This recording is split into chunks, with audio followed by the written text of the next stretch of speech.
Mis cachapas en el Centro Comercial Colonial Market, Bellavista, Callao. El auténtico sabor venezolano. Las mejores cachapas de Lima y Callao. Presenta el Bar de los Panas.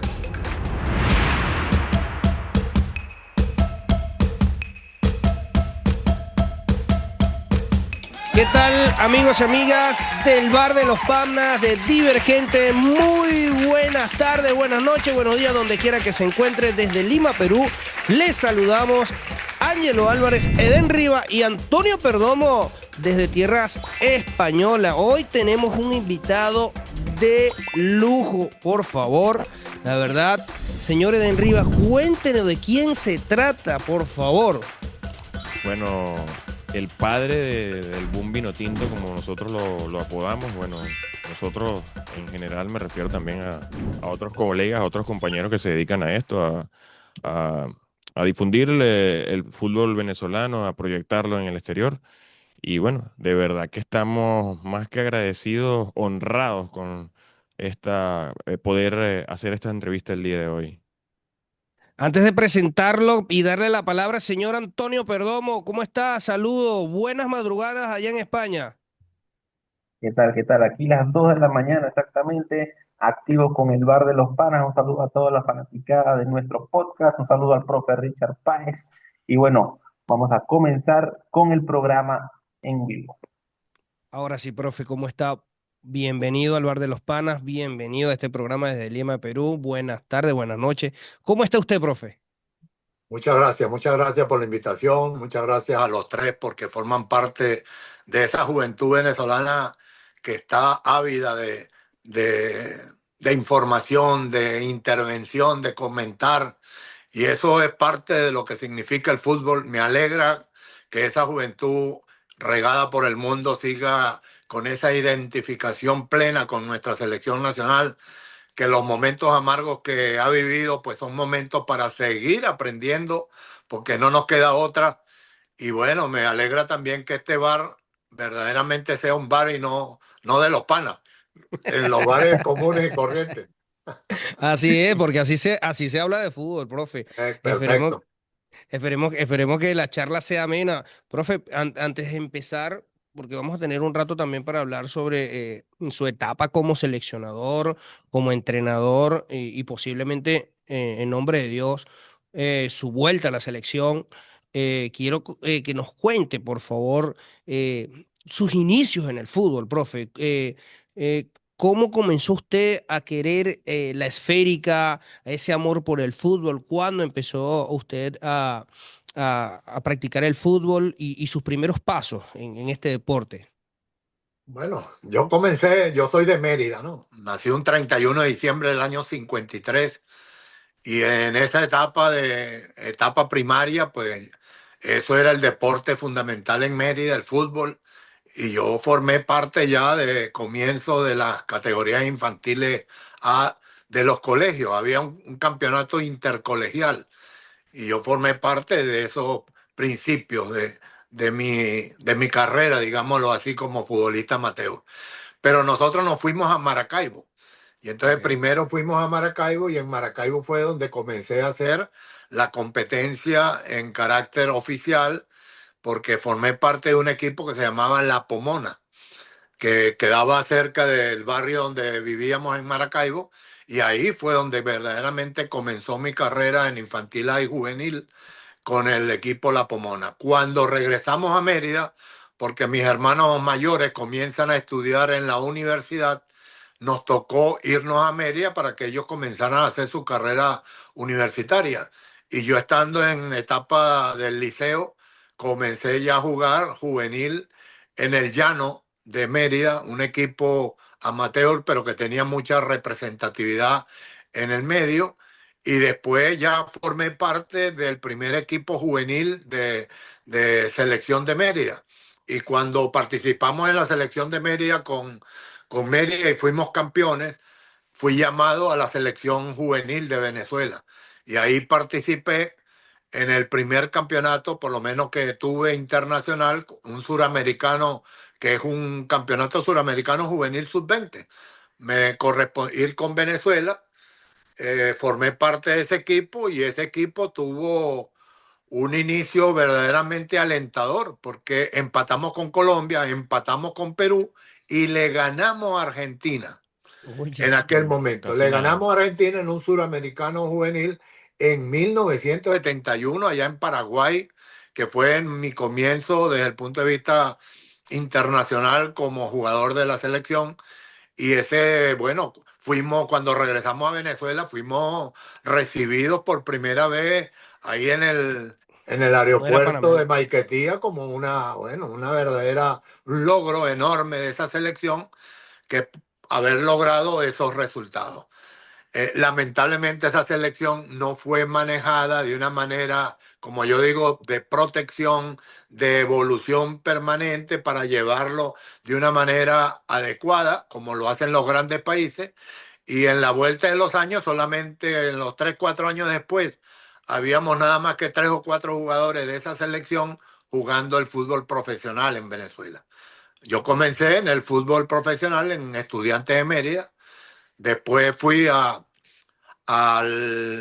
Portuguesa, porque fue un golpe ahí para la afición de Estudiantes de Mérida, que uno de los jugadores Sí, emblemáticos, por lo menos de Venezuela, y Gocho, y que el Portuguesa, por razones económicas, me compró la ficha. Incluso fue la transacción que hasta ahora ha sido más cara en el fútbol venezolano, entre equipos venezolanos, valió en aquel momento $200.000, una cosa loca, Uf, pero que era sí, dineral. por Sí, los claro. cambios del momento, ese era el valor que se le dio a esa compra que hizo Portuguesa al Estudiante de Mérida de Richard Páez. para el Luego, bueno, Pinta. ahí ya comencé, transcurrí en el Portuguesa, después me fui para el Táchira. Después fui ahí fue cuando me voy a hacer mi posgrado en medicina, porque aparte de esa carrera Claro. profesional que había iniciado, yo estaba estudiando medicina en Mérida. Me gradué de médico siendo jugador de fútbol a los 23 años y luego ya a los 28 años me fui a hacer el posgrado de ortopedia y traumatología en Buenos Aires, Argentina. Estuve 4 años en Buenos Aires, Argentina. Allá jugaba en fútbol amateur, no me pude meter en el fútbol porque me exigían exclusividad total en la carrera profesional, ¿no? O sea, Claro. en mi profesión como traumatólogo que me estaba formando, y no pude Claro. hacer el fútbol que tuve oportunidad de jugar allá en Argentina. Pero bueno, regresé después siendo traumatólogo y llegué a ser jugador de Lula Mérida. Y Claro. siendo jugador de Lula Mérida, en el último momento de la etapa de jugador, por razones de que sacaron al técnico en ese momento del equipo de la ULA, a Richard Páez se le presentó la oportunidad, porque me la ofreció la directiva, de ser un jugador ya con la experiencia que tenía y todo el bagaje futbolístico que llevaba. Me dieron la oportunidad de ser técnico y jugador. Una cosa Eh, loca en el fútbol venezolano, pero que sucedió así. Y bueno, ya después fue una anécdota que quedó en un solo partido que jugué, como siendo técnico, me cambié en el segundo tiempo, me cambié, jugué, y el árbitro no quería, no podía entender cómo lo podía haber hecho, y yo decía, no, yo tengo la ficha de jugador, pero me pongo Claro. la corbata como técnico porque, bueno, esa es la forma de yo querer dirigir. Y bueno, así fue mis comienzos como futbolista y después llegué a ser lo que fui como seleccionador y como técnico de varios equipos.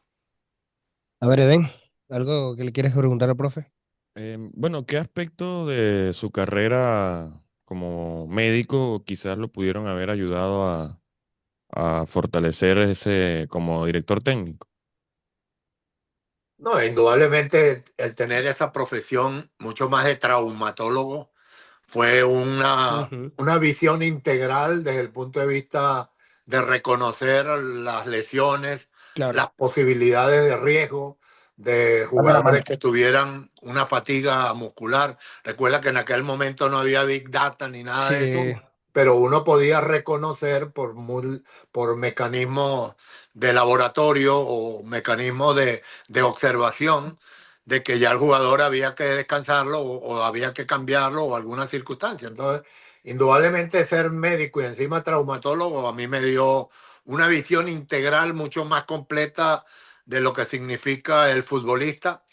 Y el futbolista estaba conmigo indudablemente con pérdida de oportunidad de hacer hacerse el lesionado. Entonces, conmigo no podía porque les mandaba a hacer de una vez los exámenes o algo así. Entonces, nada. Claro.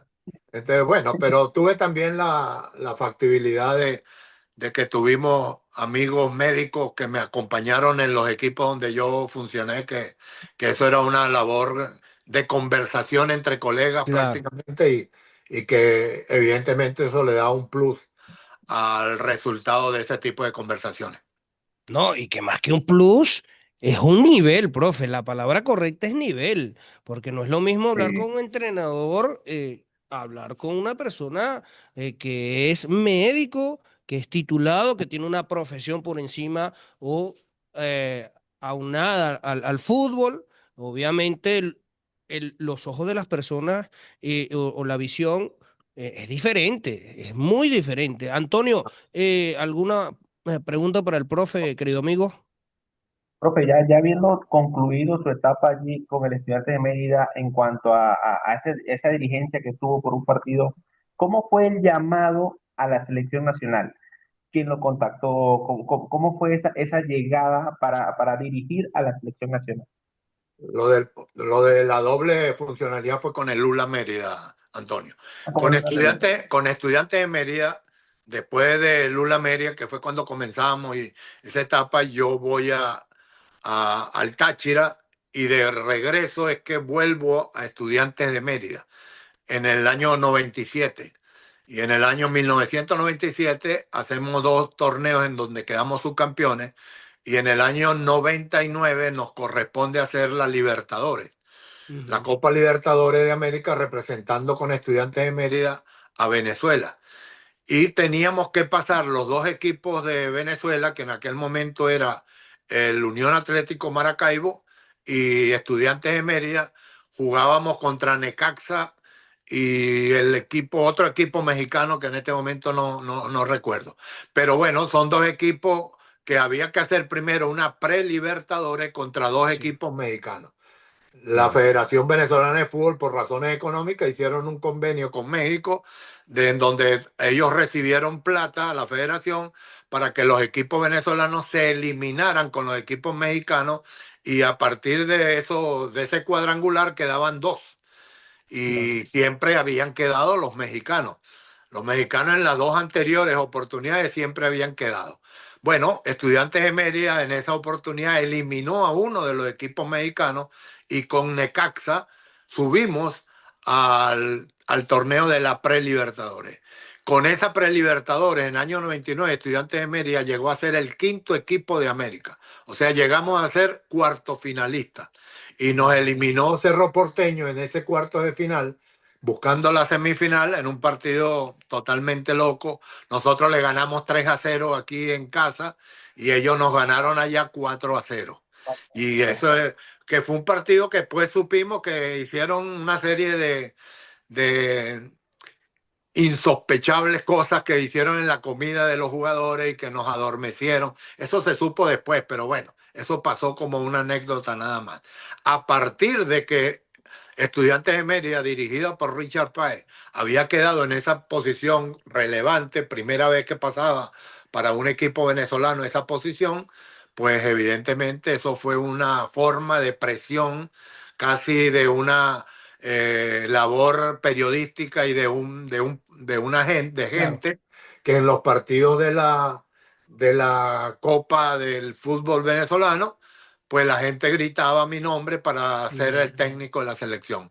En ese momento estaba el profesor José Omar Pastoriza. Pastoriza y cuando faltaban 8 jornadas para finalizar Corea y Japón, las eliminatorias de Corea y Japón, Venezuela es goleada 3-0 en Ecuador y ya quedaba último. Prácticamente quedaban 8 jornadas, estábamos últimos con 3 puntos. Y en ese momento me llamó desde Ecuador Rafael Esquivel, el presidente de Claro. la, De la Federación sí, Venezolana de Fútbol. de la Federación Venezolana. Entonces, a través de esa de esa llamada fue como yo llegué a ser seleccionador. Me llamó, me ofreció la selección y me dieron esos 8 partidos, porque yo era un técnico que criticaba, que no, que decía en forma pública en la prensa que esa selección no jugaba con la representación del gentilicio venezolano. Y entonces, bueno, desde ese momento Rafael Esquivel cuando me llamó, tú que has hablado tanto, tú que has criticado, que has dicho que no pasa nada con la selección, entonces, bueno, tú eres capaz de tomar esa selección. Me decía, tú, carajito, eres capaz de tomar. En aquel momento era un carajito, tenía 40 Claro, años. Entonces, bueno, yo le dije, tú no sabes con quién estás hablando, tú no me conoces, tú no me sabes, no vas a entender cómo es que tiene que jugar Venezuela. Yo les voy a mostrar en estos 8 partidos cómo es que Venezuela tiene que jugar, con un respeto, con un convencimiento de que el futbolista venezolano es capaz de jugar de tú a tú. Bueno, eso fue un reto conmigo que parecía suicida. Mis jugadores, cuando comenzaron a escucharme con esa claro. motivación técnica que yo les generaba, en donde los estaba retando, no era un técnico más que venía a pasar a ver cómo pasaba la prueba y a demostrar que a ver qué podíamos hacer, sino que íbamos con todo. Veníamos con la única intención de mostrar que Venezuela podía jugar de tú a tú contra cualquier rival. Entonces creo que ese principio fue difícil Claro, porque era un reto demasiado era grande, un muy equipo que grande. iba último, 3 puntos, y el primer partido justo me tocó contra Argentina en el Monumental de River.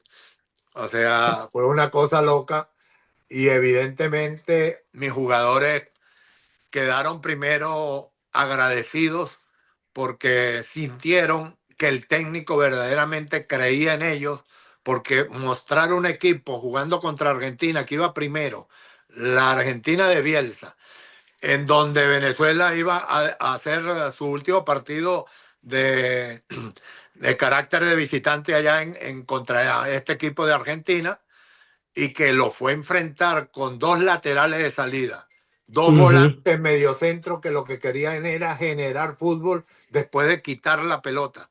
Y 3 volantes, perdón, en ese partido empezamos con 2 volantes 10 y 2 atacantes.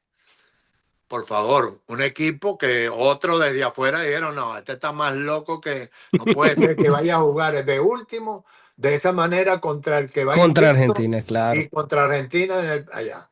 Indudablemente fue un atrevimiento total claro. y fue un atrevimiento que sufrimos en el resultado y que los analistas y los fanáticos lamentablemente lo hubiesen visto o lo vieron como, no, más de lo mismo, 5-0, más de lo mismo. Pero el Pero no era jugador, más de lo mismo, no, no, claro. no, no era más de lo mismo. El jugador sintió que no Nada, era más de lo mismo. Fue el jugador claro. venezolano el que ellos se sintieron, no, aquí pasó algo diferente. Aquí comenzamos a atacar a Argentina. Es más, la primera jugada, si ustedes en algún momento lo pueden buscar por Google, ese partido, la primera jugada ofensiva del partido fue en el minuto 8, donde Fernando Dornelas queda solo frente al arquero Burgos y le pega, fue al piso y le dejó el chute en la mano al arquero. Pero fue la primera opción de gol que tuvimos. Si hubiésemos, uno dice Claro. si hubiésemos, pero si se hace ese gol, indudablemente hubiese sido un milagro para todo el mundo. Oye, Venezuela le hizo un gol a los 8 minutos pero Argentina, claro. fue un equipo que mostró una acción con una idea clara. Entonces, cuando un equipo comienza de esa manera, se comenzaron a comprenderlo los demás, el público, la gente, los analistas. Cuando empezamos, le empatamos a Colombia 2-2 en casa. Ellos nos empataron, mejor dicho, ellos nos empataron 2-2 porque íbamos ganando 2-0 y faltando 10 minutos nos empataron 2-2. Todavía no sabíamos cómo ganar partidos. Le estábamos Claro. ganando bien a Colombia y en los últimos 10 minutos el equipo se me volvió loco en la cancha, que no hallaban para dónde. Todos se querían querer la pelota, atacar, seguir atacando, y yo gritando desde afuera, no se podía controlar. nos hicieron el 2-2. Pero después ganarle a Uruguay 2-0 en el Pachencho.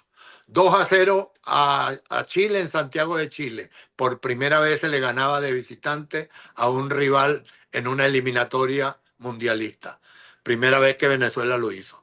3-0 a Perú y 3-1 a Paraguay. Hermano, nos volvimos locos. Bueno, Sí, el país señor. se volvió loco. El país no podía creer que era lo que estaba pasando, porque no era un equipo como estábamos acostumbrados, que Venezuela hacía un gol y se van para atrás a defender ese gol a ultranza. No, Sí. este equipo hacía un gol y quería más, iba más.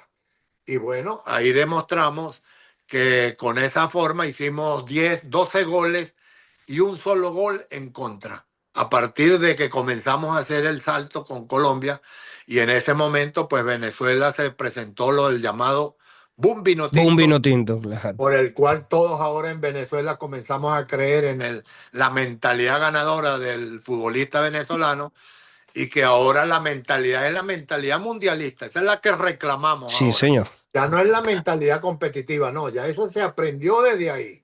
Desde ahí aprendimos a ser competitivos. Fue Ah, Venezuela, a partir del año 2001, que Venezuela comenzó a creerse un equipo que le podía ganar a cualquiera, allá o acá, en es casa verdad. o de visita. Después, esa es la gran deuda que quedamos, es la mentalidad mundialista. No pudimos lograrlo, nos costó mucho y cuando creíamos que podíamos ir en el camino en esa eliminatoria de Sudáfrica, fue cuando sucedió esa situación que para mí fue un golpe al hígado, porque fue un golpe o una puñalada trasera, como dicen uno, trapera por detrás, porque no lo sentía que era el momento para salir, pero creo que era el momento para demostrar que Venezuela podía dar el salto mundialista con otro proceso. Sí, yo creo que verdad. Pues la manera, profe, o en el momento, no la manera, en el momento en el que usted decide irse en ese partido en San San Cristóbal. Cristóbal, ajá, Cristóbal. queda en el sabor de la gente de que de verdad quedaba Richard Páez para rato y que esa selección tenía tenía para dar más, No, tenía es para, o que sea, fue muy sorprendente. lo más increíble es que se va ganando el partido. O sea, ni 5-3. siquiera es que El único exactamente. que Y se ha ido ganando. después Sí. de remontar, porque íbamos perdiendo, se iba perdiendo con Bolivia al final del primer tiempo, no recuerdo. No, íbamos 2-1 perdiendo, después íbamos, en otro momento íbamos 3-2, De dos iba 3-2, y y tres ahí goles. con 3-2 remontamos a 5-3. Sí, Exactamente. yo me recuerdo de esos Imagínate. partidos, Eso fue inolvidable. sí, porque en esa época, bueno, yo era de un pueblo de Lara, profe, donde no había mucha influencia de fútbol, es la realidad. Sin embargo, crecí en una familia donde nos sentábamos a ver a la selección y era muy raro, profe, porque fueron muchas cosas. Usted acaba de decir algo muy importante, que con el trabajo de usted en la selección hubo muchas primeras veces en Venezuela. Y una de esas primeras veces es que el fanático venezolano, que estaba muy escéptico, porque el venezolano es fútbol, no, eso somos, era lo que se decía, profe, era lo que se decía en la calle. La gente usaba camisas de Brasil y de Argentina. No había Profe, forma de una preguntita. cambiarlo con nuestra realidad futbolística, no Y había. su, Antes del 2001 no había forma de cambiar esa idea, de esa mentalidad derrotista, de la mentalidad que yo llamé la mentalidad cenicienta. O sea, ajá, estábamos convencidos que éramos la cenicienta del cuento de hadas. Por eso el reto tuvo que haber sido así, directo, sin medias tintas y claro, indudablemente que fue un trabajo que no solamente difícil. fue psicológico como la gente cree, que fue que este técnico Ujú, venezolano como los conocía y además es médico, los vino y los hipnotizó y se hizo un cambio. No, no. Para hacer ese cambio, indudablemente que hay que mantener una sugestión en el mensaje que los motive, que los atrape y que verdaderamente ellos sean, que estén motivados para superar ese reto que le pusimos. Pero para hacer eso hay que cumplir funciones de fútbol, porque esto es fútbol, esto no es un trabajo de psicología. No, esto es un trabajo futbolístico en Claro, donde la señor, claro. mentalidad forma parte de esos accesorios que son fundamentales para lograr cosas importantes. Pero Profe, No, evidentemente que nosotros le dimos un salto en el aspecto psicológico, en el aspecto táctico, en el aspecto técnico y en el aspecto fundamentalmente de convicción. Para mí esa fue la palabra que, que puede resumir el cambio, que nosotros generamos tal grado de confianza que el jugador se sintió con tanto nivel que ellos se lo creyeron y cuando uno se lo cree, lo hace. Si ustedes se ponen a ver esos partidos, si hay algo que yo lo identifico diferente al resto de los procesos, es que el futbolista venezolano no le quemaba la pelota. ujú, No le quemaban la pelota. La sí, pelota era señor. el amigo del futbolista. En los otros procesos, en todos los demás, se veía que el jugador venezolano jugaba con la sangre aquí en el cuello, con el Sí, con corazón en la miedo. mano, con, con un estado de agitación. No, el jugador venezolano en ese proceso no quería que terminaran los partidos. Si ustedes Claro. recuerdan el 3-0 contra Uruguay, En en ese Montevideo. partido los Centenariazo. jugadores de Venezuela querían que rápido, rápido vamos a seguir jugando, que queremos, vamos a hacerle más goles. Y yo trataba de, por el walkie-talkie, decirle, calma, tranquilo, ya estamos 3-0, falta poco, aguante. No, no me escuchaban. Estaban con esa, Claro. porque ya habían ganado esa mentalidad en donde el jugador se siente con una ferocidad de querer demostrar el nivel futbolístico que ellos tenían. Entonces creo que esa fue una primera vez que no se ha vuelto a repetir y que esperemos aparezca ese nivel otra vez porque es el que nos falta para ser mundialistas. profe, Profe, y ajá, Antonio. esa Sí, camada de Antonio, sí. jugadores que usted en ese momento, Gaby Urdaneta y todo ese equipo que usted manejaba, ¿cómo ve usted esa comparación de los equipos en la actualidad con cómo se jugaba antes? Muy buena pregunta. Indudablemente que uno si se pone a comparar por la internacionalización que tienen hoy los jugadores, uno tiene que reconocer que hoy esta generación tiene mayores herramientas, mayor condicionamientos en sus talentos superior a lo que teníamos en aquella época. Porque no Ujú, es igual tener el nivel de la liga venezolana que tener el nivel de competencia en Brasil o en España o en Colombia o incluso en la MLS, en México, en esos países donde el nivel futbolístico evidentemente es de alto rendimiento. sí, El señor. futbolista de mi época no tenía ese plus en su mochila futbolística, pero tenía calidad. Y es ahí a donde yo voy. Si es por calidad futbolística demostrada en la cancha, mi generación todavía no ha sido Sí, superada. señor. Sí, No ha señor. sido superado. O sea, a mí me pueden contar cuentos de todos estos muchachos que tienen calidad, que tienen capacidad, que sabemos que la tienen, pero en la selección no mostraron más que la selección de Richard Páez. No. Y es lo que, profe, a veces nos preguntamos, ¿qué habría sido si esta camada fuera dirigida por usted? Porque es una realidad, es lo que usted acaba de decir, los chicos tienen más vagas internacional, tienen más competencias europeas, tienen roce, los que están acá en Brasil, el fútbol brasileño Por hoy favor, Está día, mejor por pagado. por favor, favor. por favor. No, Y no. qué habría sido de verdad que estos chicos fueran sido dirigidos por usted? Y ahí va mi siguiente pregunta, profe. Hoy en día, y porque usted jugó mucho con volantes creativos, y en la historia del fútbol sudamericano, profe, y corríjame si me equivoco, eh, ha habido o el jugador más exportable de Sudamérica fue el volante 10. Eso a nivel histórico, a Sí. través de nuestra Sudamérica, lo tuvimos Stalin Rivas, nosotros, fue uno de los volantes más talentosos que pudimos haber tenido. Y bueno, pare de contar a nivel de Sudamérica. Hoy en día, estamos en un fútbol ya muy europeo. muy europeo, jugando con extremos por la derecha, extremos por la izquierda, jugadores muy rápidos. Se ha perdido, o yo considero que la verdad que hemos perdido como identidad sudamericana el exportar ese jugador, ese volante creativo. Usted tuvo zurdos, 3 zurdos en la selección, profe.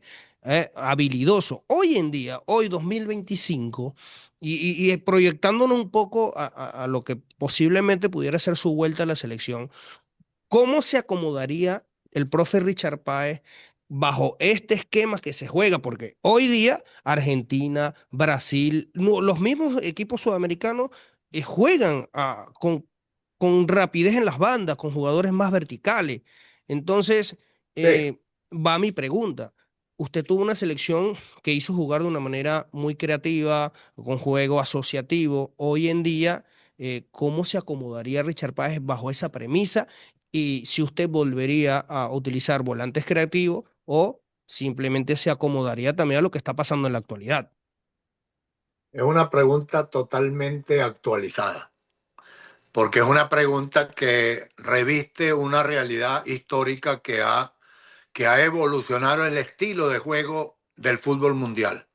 Sí, señor. Hoy el fútbol, después del año 2022, de Qatar 2022, se ha tenido una tendencia hacia el fútbol de la intensidad. Todo se hace con intensidad. Todo es una manera dinámica en donde hay que explotar los cambios de ritmo, en donde hay que explotar Ujú, los movimientos de rotación, en donde hay que explotar las transiciones de vértigo, tanto de despliegue como de repliegue. Y evidentemente que el fútbol tiene que evolucionar por esa vía. Si jugamos con el estilo del año 2001, vamos a fracasar.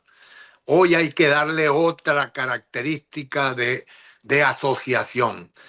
El fútbol que hoy, bien interpretado con intensidad, sin perder el fútbol asociativo propositivo, es el fútbol de los sincronismos. Ese es el fútbol actual que estamos viendo en Europa, en la mayoría de los equipos, en los equipos que verdaderamente están mostrando un nivel de competitividad superior. Lo que está haciendo el PSG es el ujú, masterclass. Lo que está haciendo el PSG es un masterclass de sincronismo, de rotación de movimiento, en donde los laterales terminan siendo centrodelanteros haciendo goles, en donde los mediocentros están jugando, atacando salidas por fuera, por dentro. O sea, hay una rotación constante en el movimiento de los jugadores. Eso es lo que hay que hacer. Ya hoy con fútbol asociativo o con fútbol directo, que es lo que medianamente hacen en Venezuela, el fútbol directo es lo más parecido a un fútbol competitivo. Pero ese fútbol competitivo directo, si no tiene solidez, si no tiene jugadores con una solvencia técnica adecuada para ser preciso en esas transiciones, son pelotazos si no se hace de la manera correcta. O Buscan perdiendo la la, búsqueda del Eh, pelotazo, le buscan el nombre de pelotazo efectivo, largo efectivo. Pero Pelotazo es el pelotazo, fútbol, profe. pero al final es un pelotazo. Sí, Entonces, señor, pelotazo es lo pelotazo. que hay Preguntémosle al que, Bocha. lo que, hay que desarrollar, entendiendo que estamos en el continente suramericano, y en Venezuela, si tú te pones a descubrir cada uno de los equipos en Venezuela de la competencia profesional, si tú te das cuenta, la mejor calidad de jugadores que mostramos son los jugadores mediocampistas. No digamos número Ujú, 10, los mediocampistas. Los que juegan en esa zona de volantes en donde hay una conexión, porque ahí donde hay una masificación de jugadores en Venezuela. Y tenemos jugadores también mediocampistas con una visión o un recorrido directo, rápido, profundo como Gleiker Mendoza, para decirte un ejemplo directo, rápido y preciso. O Actual, sea, sí. tenemos jugadores con esas características mixtas y el técnico lo que tiene que hacer es hacer un sistema, un modelo de juego en donde haga una mezcla, un mix adecuado entre el fútbol propositivo asociativo sincronizado con esta dinámica de cambio de ritmo y de jugadores con juego profundo directo. Cuando eso lo logremos, vamos a ser un equipo competitivo contra quien sea. contra quien sea y en donde sea. Si no, seguiremos apostando a lo que hasta ahora seguimos viendo, que plantean equipos con respecto al rival. Si el rival tiene una calidad futbolística que el técnico cree que es superior a lo que tiene en Venezuela, pues colocan un equipo echado para atrás, metido en forma conservadora, haciendo un 5-4-1 o un 5-3-2, en donde 8 jugadores tienen características defensivas y solamente tenemos 2 jugadores para atacar cuando se puede tirar ese pelotazo para ver si alguno la agarra, o esperar una pelota detenida o acción de balón parado para ejecutar alguna acción trabajada. Pero No, y juego, ¿cómo se puede ganar un partido con 8 jugadores con actitudes defensivas o 9 jugadores con el arquero y solamente 2 con funciones o calidades o condicionamientos ofensivos? Entonces, todas esas cosas es lo que hoy uno como técnico valora, evalúa, analiza. Como yo siempre he tenido mi visión desde un punto de vista de atrevimiento ofensivo en el juego, ten la seguridad que verían un equipo con ese fútbol de los sincronismos actualizado año 2025. Lo que pasa es que la gente dice, no, pero tú no has dirigido hace mucho. Sí, yo no he dirigido. Sí. Pero la calidad y la capacidad de trabajo que yo tengo, que mostré durante toda mi evolución, desde el año que comencé con 1979 con la ULA Mérida siendo campeón en segunda división y que le ganamos al Caracas, que era el campeón de primera división. El campeón de la segunda división le ganó el campeón de la primera división al Caracas Fútbol Club. Eso a la gente le pasa. Se le olvida, el profe. Luna Media, cuando comenzamos nosotros, le ganamos eso en una Copa Venezuela. Esa Copa Venezuela la ganó el Lula Media ganándole al campeón del fútbol profesional de primera división. Bueno, desde ahí, después pasando por lo que hicimos con Estudiantes, después pasando lo que hicimos en la Vinotinto, después lo que hicimos en Millonarios de Colombia y lo que hicimos después campeón con Mineros de Guayana, que fue el que se acercó más al nivel que yo estoy hablando ahora. Ese Minero de Guayana 2013-2014 era un es trabuco. para estudiarlo, es para evaluarlo, lo que hacía ese equipo en la cancha, la cantidad de rotaciones, de movimientos disruptivos, que ahí fue cuando comenzábamos nosotros a hablar lo que llamábamos el zig-zag. La gente no entendía, pero mis jugadores lo entendieron plenamente. Ahí Eso lo tuvo del usted a zig-zag. Lobito Guerra, ¿cierto, profe? Lobo Guerra dio un salto de calidad a ese equipo y un salto de calidad a él, Sí, que y después se al fue avioncito, del Minero de Richard. Guyana, se fue para el Nacional de Colombia y del Nacional de Colombia, porque lo que vieron de Alejandro Guerra en esa Copa Suramericana fue una cosa de locos, y Sí, después lo señor. llevó Nacional, lo compró, y el Nacional después se fue al equipo Palmeiras, donde también fue campeón. Entonces fue... Lo que jugaba Lobito, profe, por No, favor. no, y ese no lo Profe, aprovecharon el siguiendo esa proceso que línea, siguió. profe, siguiendo esa línea verdad. de los mediocampistas, recientemente se generó una polémica con Jefferson Soteldo. Eh, bueno, ya todos conocemos Claro, no lo es que se dijo. polémica, Sí, no discutir mejor. mucho eso, pero para usted, ¿está sobrevalorado Jefferson Soteldo como futbolista? Es un jugador de un alto nivel de calidad. Es un jugador técnicamente dotado para haberle sacado provecho. A mí me parece que lo fusilaron jugando pegado a la raya. Me parece que hoy el fútbol, que es de tantos movimientos, de tantas rotaciones, colocarlo en la raya, tratando de aplicar el fútbol referencial posicional, lo quemaron ahí y lo están quemando mientras siga jugando así. Ahí me parece que ese es un volante de múltiples movimientos que debería jugar libre, y ahí es donde él daría mejores resultados, no tirando centro, que es la única función que hace, y después Sí. le dicen que no hace goles. Entonces, si lo ponen es a tirar centro. Y La a función regresar, que le claro. dicen es, Y a métete desbordar. por ahí, tira centro, métete por ahí, tira centro. Eso es lo que hace. Entonces, a mí me parece que, además de haber sido sobrevalorado en algún momento, pero fue lamentablemente fusilado porque lo fijaron en una posición repetitiva en el fútbol, y cuando uno se hace repetitivo comienza a perder esa innovación y sorpresa, y Claro. Claro, ya eso el en el rival te fútbol es conoce, ya el fundamental. rival te estudia, sabe cómo Ok, Antonio, jugar. Profe, hablando de los jugadores y del movimiento en la cancha, ¿se han visto casos en la selección nacional, ejemplo, Jefferson Savarino, que la rompe en el Botafogo y con la selección no rinde de la misma manera? Y Ángel Herrera, que la rompe en el Girona, la rompe en todos los equipos donde ha estado y no rinde en la selección nacional. ¿A qué cree usted que se debe eso? ¿Es un tema psicológico, un tema de juego, un tema del técnico? No, eso es una regla de tres. El mensaje es diferente. El mensaje que recibe Savarino en el Botafogo fue diferente al que recibía en la selección nacional.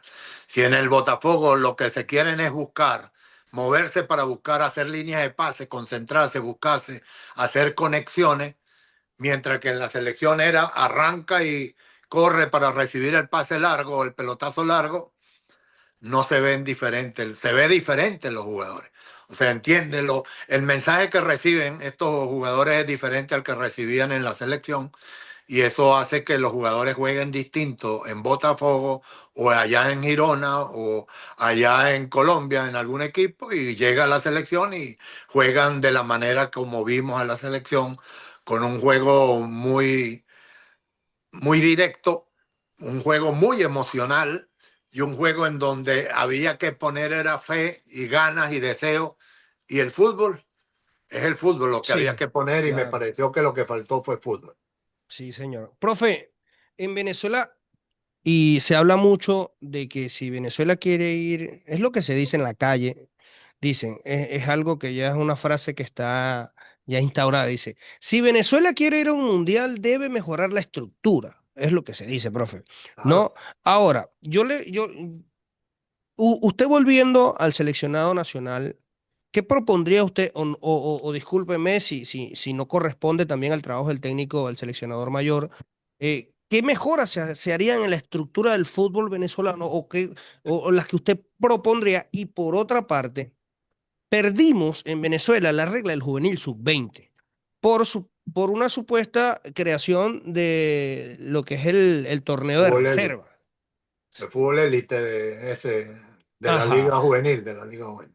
Yo considero, hemos hablado mucho acá en el Bar de los Panas de que desde la pérdida de esa regla de juvenil, profe, en nuestras selecciones en desarrollo ha caído demasiado, profe. Llegamos a estar hasta en dos oportunidades en mundiales juveniles. En la sub-20 llegamos a ser subcampeones del mundo en algún momento. Profe, ahora, ¿usted estaría de acuerdo de que vuelva esa regla del juvenil en el fútbol venezolano?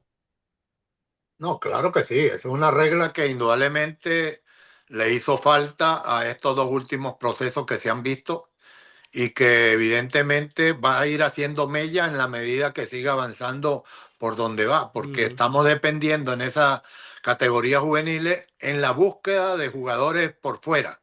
O sea, están buscando claro. jugadores regados por el mundo y empezar a sacarlos como por escogencia o porque alguien dice, mira, este jugador es Mm, bueno, tráetelo.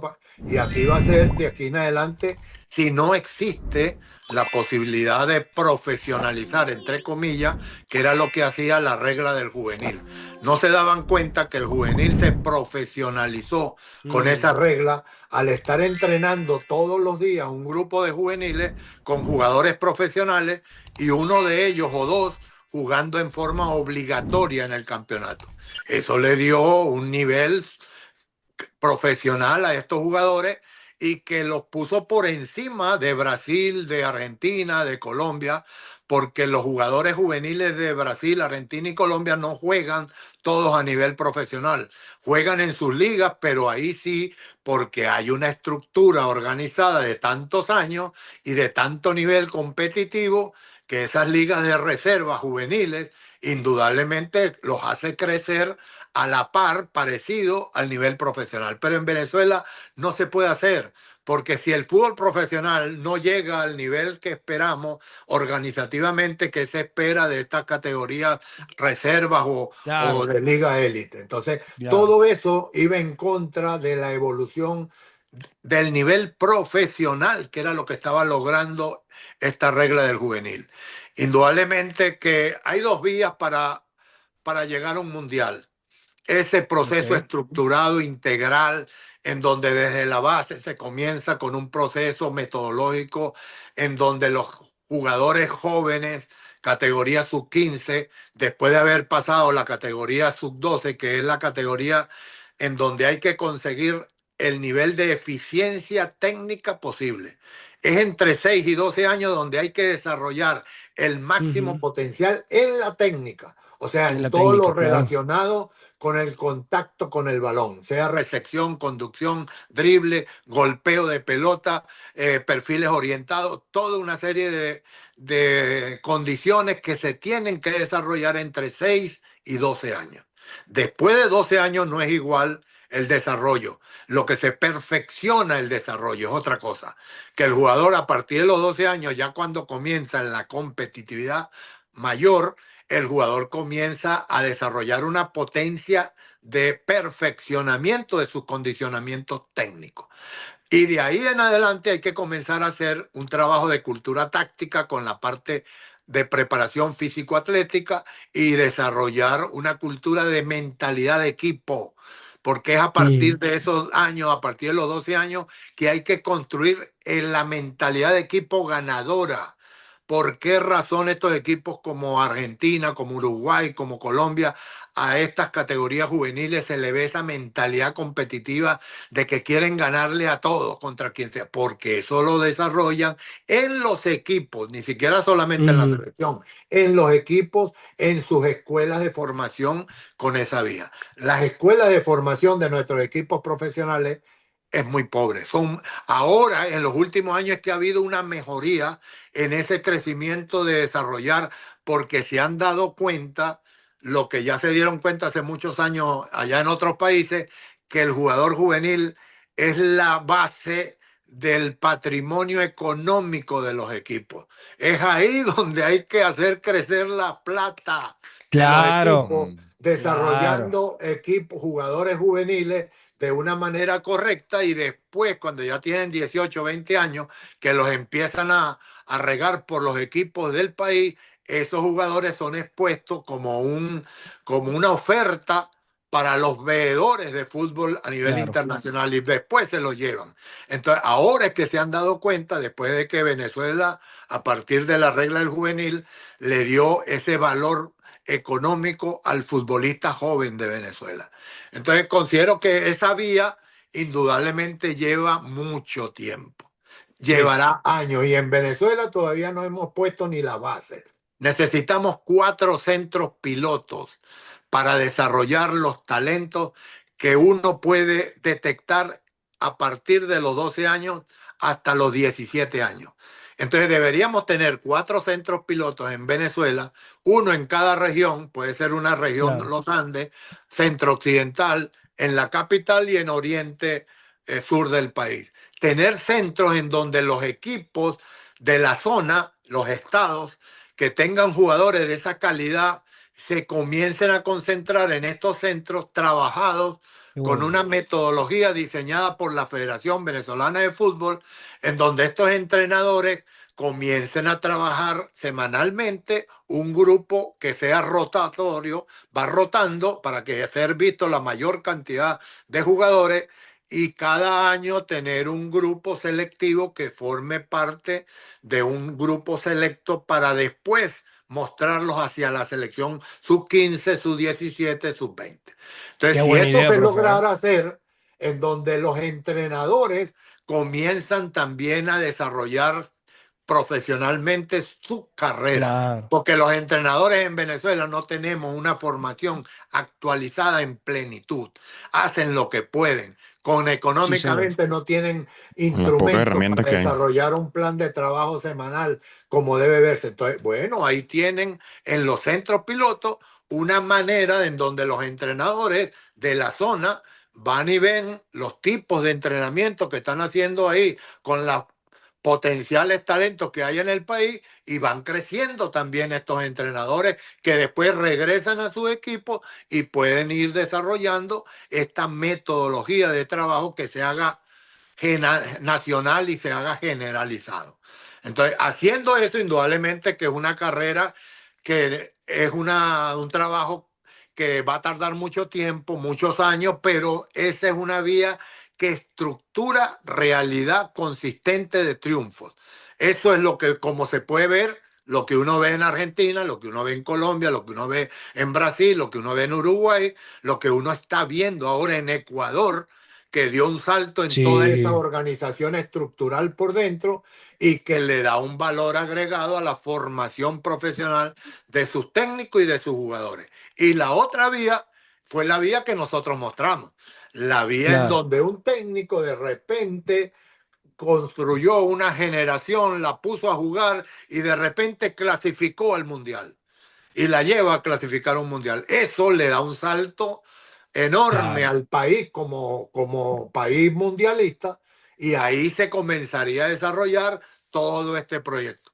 Lo que lamento yo fue que del 2001 al 2007 el país dio un salto económicamente hablando con lo que llamamos fútbol, porque la selección le generó una matriz de opinión en el país, en los factores públicos y privados, de apoyo, de patrocinio y de darle un soporte económico a la federación.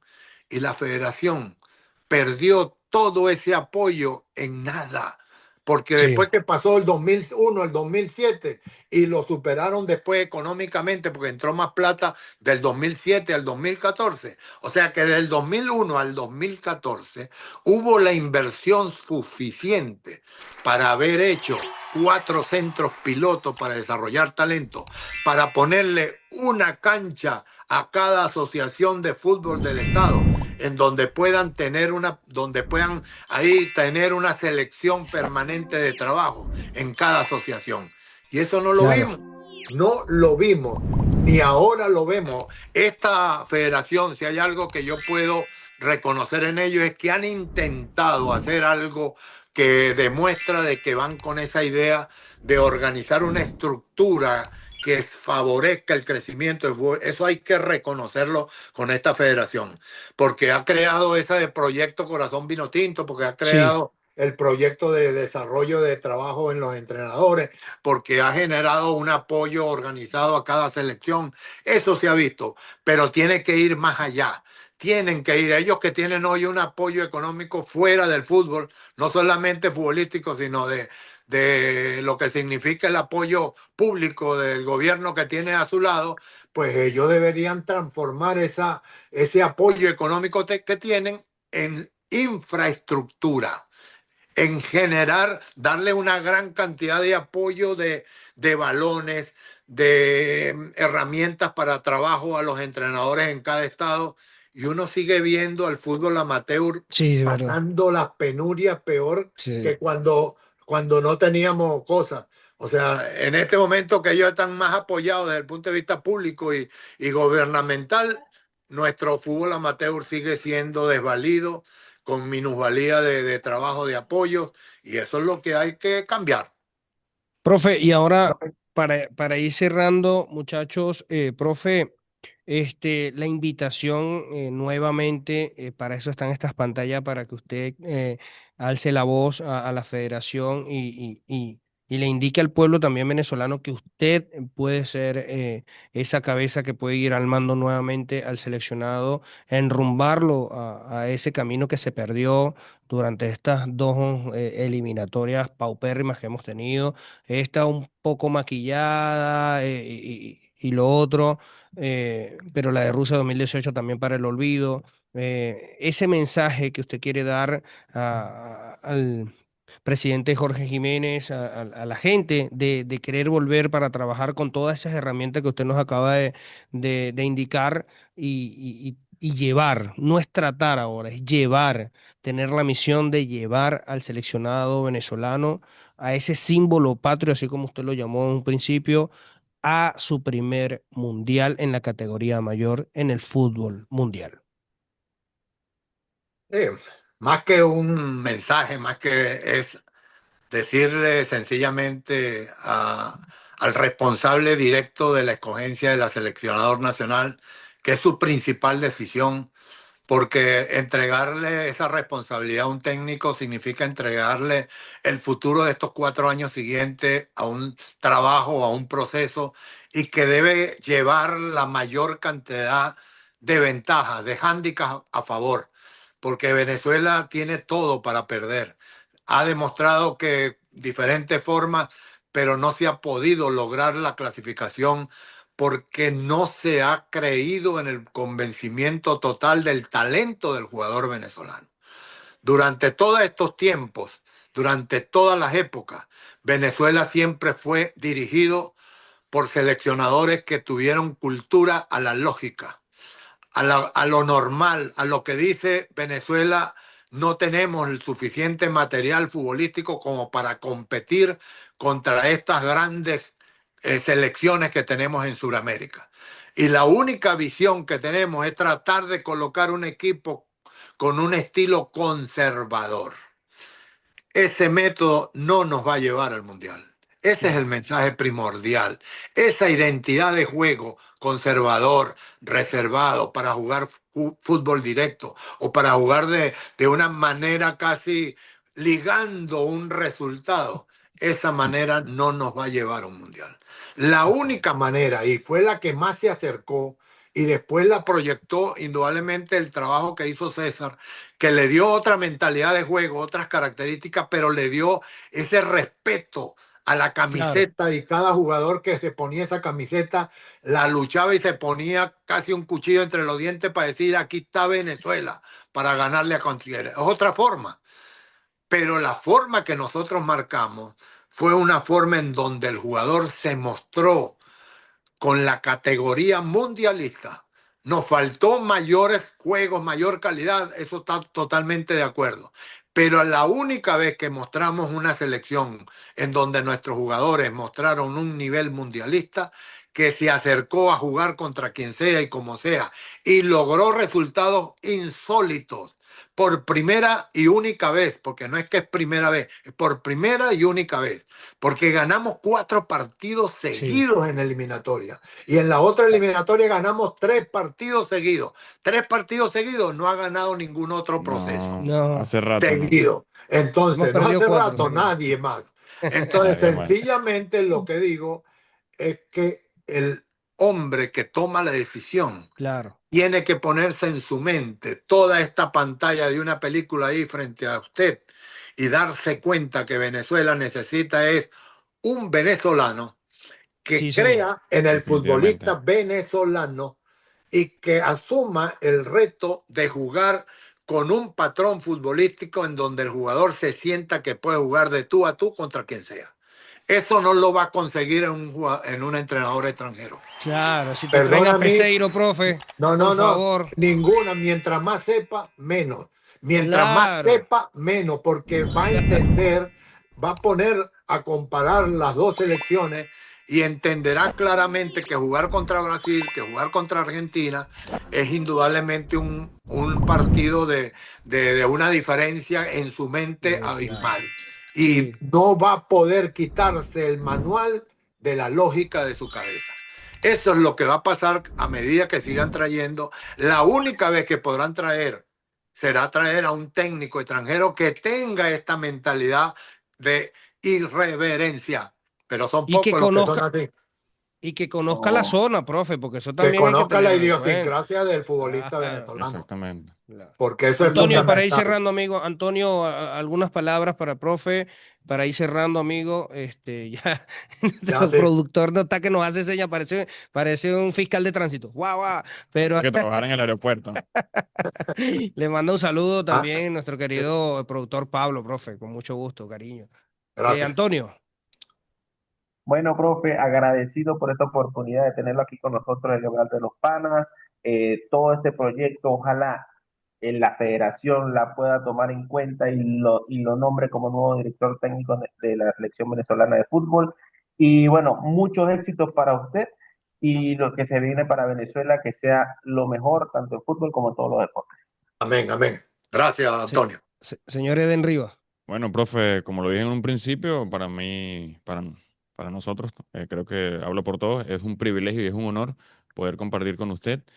Y bueno, las mejores bendiciones, los mejores éxitos en toda su carrera y esperamos tenerlo pronto de nuevo dirigiendo a la Vinotinto.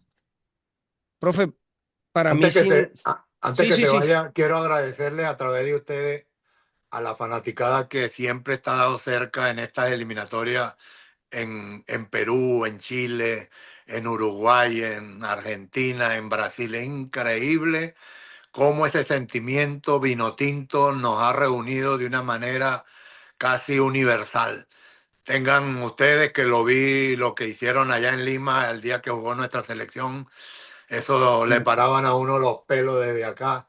Y después lo que vi también en Austin, en el partido aquí en Estados Unidos, lleno de camisetas vino tinto, las gradas y la tribuna del estadio de Arlington allá en Austin, verdaderamente es el reconocimiento de lo que a partir de esas épocas, hoy esta selección mostró de nuevo una esperanza que se nos fue a lo último, pero que levantó esas cenizas después Sí. de las últimas eliminatorias que hemos sufrido. Gracias a ustedes, muchachos. Y es algo de lo que siempre hablamos, profe, también, las Sin Fronteras y toda la gente que ha estado alrededor de la selección fuera del país, porque usted lo recordará, profe, cuando usted iba a Montevideo con el seleccionado, cuando iban a Brasil, cuando venían acá a Lima, habían tres gatos afuera. Así es. Es una realidad. Y esta selección tuvo y va a tener, porque lo va a seguir teniendo, el apoyo de la gente, profe. Es algo que de verdad que la cultura futbolística ha cambiado mucho en Venezuela y poco se habla de eso, profe. Sí. Poco se habla de eso. Profe, para mí sin duda alguna usted, eh, yo considero que el seleccionado nacional ha tenido dos grandes técnicos. eh, en mi gusto personal, usted y el profesor César, usted viene siendo para mí César Luis Menotti, el profesor César viene siendo al estilo un poco de Bilardo. Sí, y disculpe La la comparación. comparación. Es que son dos estilos muy diferentes que nos Diferente. postraron en el seleccionado, pero que funcionaron cada uno a su manera. Y De es, Efectivos, verdad que efectivos a su manera. el todos los respeto caminos que, conducen a Roma. Claro, Exactamente. el respeto que les tengo a ambos, la admiración, profe, agradecerle. Esperemos verlo de vuelta en la selección. Creo que sí podemos Tocamos llegar madera. con Ajá. usted a la cabeza.